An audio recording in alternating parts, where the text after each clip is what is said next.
Hello, in this video I want to show you how to use gestures on Logitech M720.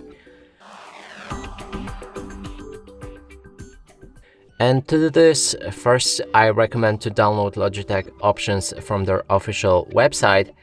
Inside you can find your mouse settings and there's a gesture button right here. If you click on it, you will see all of the options and you can assign different actions to different gestures. And if you want to use them, let's say we go for app navigation. Now you can see which gesture do what. And for example, if we click and hold the gesture button and then move our mouse to the left, it will switch windows as it's set right here.